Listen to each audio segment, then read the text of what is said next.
మతం వేరు మతోన్మాదం వేరని మేము అనుకుంటున్నాం.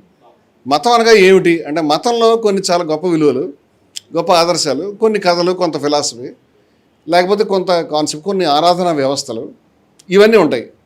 వీటికి తోడు కొన్ని కొన్ని రకాలైనటువంటి వేరే మనం వదులుచుకోవాల్సిన విషయాలు. ఇది ఆ కాలంలో లేకపోతే ఏదైనా స్మృతులు, శిక్షలో, లేకపోతే దొంగతనం చేసి చేయి తీసేయడనో, లేకపోతే పలానా ఇలాంటివి కూడా ఉంటాయి. అవి మార్చుకోవాల్సి ఉంటాయి, మార్చుకోకూడదు అక్కర్లేని ఉంటాయి. ఇవన్నీ రకరకాల వ్యవస్థలు ఉంటాయి మతంలో. మతోన్మాదం అంటే అది వేరే మొత్తం డిపార్ట్మెంట్. మతోన్మాదం అంటే నా మతం ఉండాలి, నీ మతం ఉండడానికి వీల్లేదు, నా మతం సుప్రీం, నీ మతం పనికిరాదు. ఇది ఎవరైతే అనుకుంటున్నాడో వాడు హిందూ కావచ్చు, క్రైస్తవుడు కావచ్చు, ముస్లిం కావచ్చు, క్రిస్టియన్ వాడు ఈజ్ ఎ బైగాట్. అతను ఒక మతోన్మాది, అతను కమ్యూనల్. ఈ మతోన్మాదం వేరు. మనం డీల్ చేయాల్సిన మతోన్మాదంతో. దానికి బదులు మతాన్నే మనం తిట్టడం మొదలు పెడితే ప్రాబ్లం ఏంటంటే 1,00,000 మందికో 1,00,00,000 మందికో 1,00,000 మందిలో ఒకళ్ళైనా నాస్తికులు లేకపోతే మతాన్ని వదులుకొని ఉంటారని నేను అనుకోను. వాళ్ళు లేరు. అట్లీస్ట్ వాళ్ళ ఇంటి దగ్గర వాళ్ళు చర్చికో లేదా గుడికి వెళ్తూనే ఉంటారు. వీళ్ళ మాటలు ఇదేవాడు ఎవడు లేడు. వీళ్ళ పెళ్ళిళ్ళు కూడా మతం ప్రకారం జరిగితే అలాంటి వాళ్ళు ఎవరు లేరు. మతోన్మాదం అనేది నువ్వు దాని మీద యుద్ధం చేయాలి అంటే నువ్వు మతాన్ని వదులుకోవాలి, మతం కూడా దుర్మార్గమైందని నువ్వు చెప్తే ఈ 1,00,000 మందిని తీసుకెళ్ళి ఆ మతోన్మాద సంస్థలు కదా, ఆర్ఎస్ఎస్కో లేకపోతే మరో ముస్లిం క్రిస్టియన్ మతోన్మాద సంస్థలు అప్పచెప్పడం అయితే మరేమి లేదు దీంట్లో. మేమేం చెప్తున్నామంటే నువ్వు నీ మతంలో శుభ్రంగా కొనసాగచ్చు, నీ మతంలో ఉన్న గ్రేట్ వాల్యూస్ ఉన్న వాటితో కంటిన్యూ చేయొచ్చు, వాటిలో ఏమైనా ట్రాన్స్ఫర్మేషన్ ఇవల్యూషన్ కావాలంటే చేసుకోవాలి కూడా, అది వేరే సెక్షన్. కానీ యూ నీడ్ నాట్ బి ఏ కమ్యూనల్గా ఉండడానికి అవసరం లేదు అని ఈ రెండింటిని మేము విడదీసాం. అందుచేత మతోన్మాదం మీద జరిగేటువంటి పోరాటం మతస్థులతోటి, ముఖ్యంగా ఆస్తికులు మొబలైజ్ చేయడం ద్వారా మాత్రం జరుగుతుందని మా ఉద్దేశం. మేము వాళ్ళ ఆస్తికత్వమా నాస్తికత్వమా లేకపోతే మతం వదులుకుంటామనే కండిషన్ ఎవరికి పెట్టట్లేదు.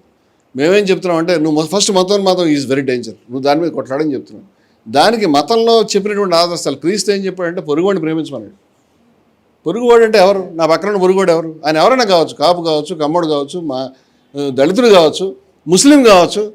క్రీస్తు ఫలానావాడైతే క్రైస్తవుడైతే ప్రేమించమని చెప్పలే, ఎవరైనా ప్రేమించమని చెప్పాడు. గ్రేటెస్ట్ వాల్యూ మానవ జాతి చరిత్రలో చాలా గొప్ప ఆదర్శం అది.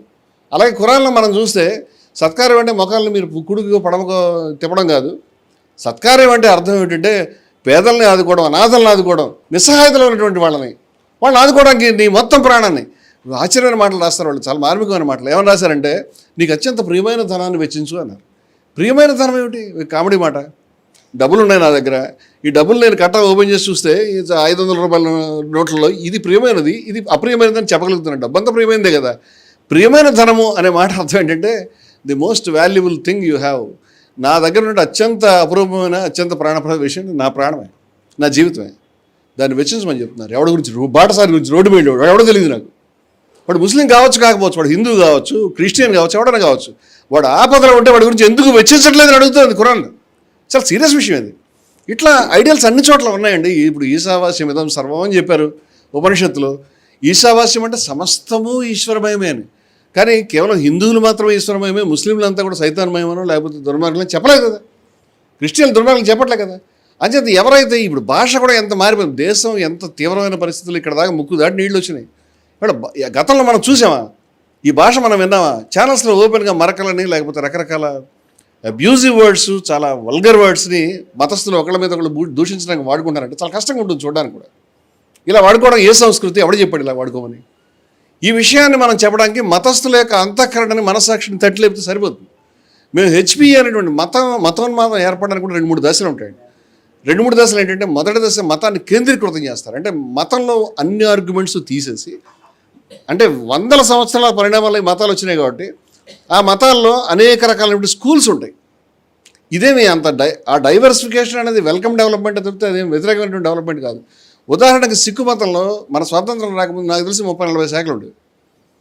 ఇవాళ ఆ పార్టీషన్ టైంలో జరిగినటువంటి ఉన్మాదము, ఆ గొడవల్లో ఈ 2-3 మిగిలినాయి, అన్ని పోయినాయి అనమాట. అంటే ఇవి దగ్గరకు వచ్చేసి కొన్ని శాఖలు మొత్తం తీసి పారేస్తారు. ఇప్పుడు హిందూ మతంలో మేము గమనిస్తున్నది ఏమిటంటే హిందువులు కమ్యూనలైజ్ అవుతున్నారు. హిందువులు కమ్యూనలైజ్ అవుతున్నటువంటి క్రమంలో ఫస్ట్ డెవలప్మెంట్ ఏంటంటే మీకు డిఫరెంట్ సాంప్రదాయం. హిందూ మతంలో ఎన్ని సాంప్రదాయాలని మనం చెప్పలేము. హిందూ మతంలో ఎన్ని సాంప్రదాయాలు చెప్పలేము. నేను నిన్న ముస్లిం సదస్సులో పాల్గొంటే ఒక ఆయన అంటే నేను జై శ్రీరామ్ అని నేను కూడా అంటాను. ఆయన ముస్లిం, ఆయన నాయకుడు, ఆయన వారు చెప్తే నేను కావాలని పేరు హోల్డ్ చేస్తాను. నేను శ్రీరామ్ అని అంటాను, మీరు కూడా జై మహమ్మద్ అంటారు. ఆ మాట మనం చెప్తే చాలా గొప్ప సందేశం వెళ్తుంది అనండి.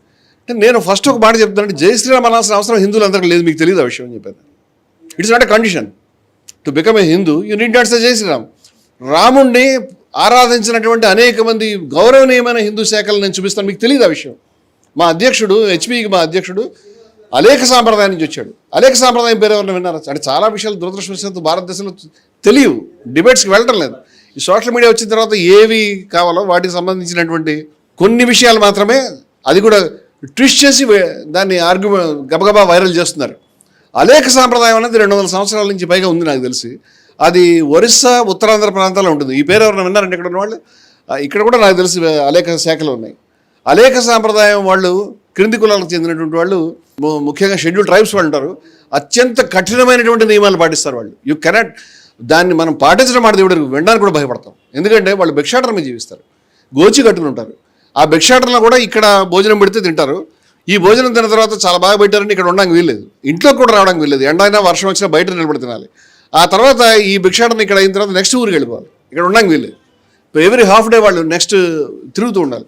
వాళ్ళు ఇప్పటికి కూడా మోడర్న్ ఫెసిలిటీస్ అని మనం చెప్పేటువంటి ఈవెన్ వైద్యం అది కూడా చేయించుకోరు, వెహికల్స్ ఎక్కరు, ఇలా చాలా రకాల. ఈ గోచి కూడా కొంచెం ప్రమోషన్ వచ్చిన తర్వాత దాంట్లో కొంచెం హైయర్ లెవెల్కి వెళ్ళిన తర్వాత నారబట్టలు అంటారు, తెలుసు కదా. ఈ నార బట్టలను వేసుకుంటారు. బట్టలు కాదు అవి, నారతో తయారు చేసినటువంటి పీలికలు. అవి ఏం బట్టలలాగా వస్త్రాల్లాగా రావు, చిన్న చిన్న పీలికలు వస్తాయి, వాటిని కట్టుకుంటారు. వాళ్ళ ఆ జుట్టును కట్ చేసుకోరు కాబట్టి అదంతా అట్లా కట్టిన జుట్టును పెట్టుకుంటారు.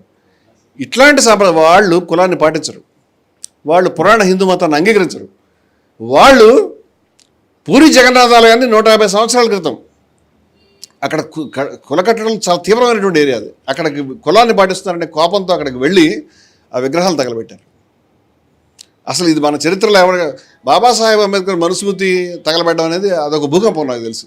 ఈ ఇష్యూ ఎంత సీరియసో బహుశా అంతకంటే చాలా ఎక్కువ సీరియస్ అనే విషయమే గుళ్ళో విగ్రహాలు తగలబెట్టడం.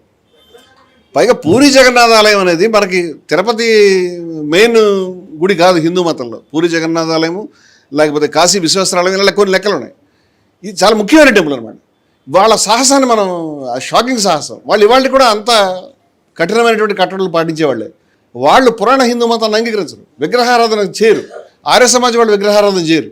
ఆర్య సమాజ్ హైదరాబాద్లో బాగా పెరిగేటువంటి రోజుల్లో, ఆ రోజుల్లో మూసీ నదికి చాలామంది విగ్రహాలు తీసుకెళ్ళి హిందువులు క్యూ కట్టి మూసీలో వేసేవారని చెప్తారు. ఇవన్నీ తెలియదు ఎవరికి కూడా. అంటే జయశ్రీ, అలాగే అయ్యవైకుందార్ సెక్టు, నారాయణ గురు సెక్టు, ఇంకా 100 చెప్తాను నేను, మహానుభావ సెక్టు, అచల సాంప్రదాయం, అనేక సాంప్రదాయాలు ఉన్నాయి మనకి. అందరూ కూడా విగ్రహారాధన చేస్తారు, అందరూ రాముడి దేవుడు అంటారు. ఏమీ లేదు. పురాణ హిందూ మతం ఒక మతం. విగ్రహారాధన అనేది ముస్లిం మతం. ఇప్పుడు ప్రతి మతానికి కూడా ఆర్టికల్ ఆఫ్ ఫెయిత్ అంటే ముఖ్యమైనటువంటి ఆర్టికల్ ఆఫ్ ఫెయిత్ కొంత ఉంటుంది. ఇస్లాంకి ఆర్టికల్ ఆఫ్ ఫెయిత్లో ప్రధానమైన విషయం అంటే విగ్రహారాధన చేయకూడదు, షిర్క్. అది వాళ్ళ పాపం వాళ్ళ దృష్టిలో. అంటే అది వాళ్ళ అభిప్రాయం. అంటే ఎవరి అభిప్రాయం వాళ్ళది, ఎవరి విశ్వాసం వాళ్ళది. దాన్ని అవునని కాదని వాళ్ళు దాన్ని పాటిస్తారు.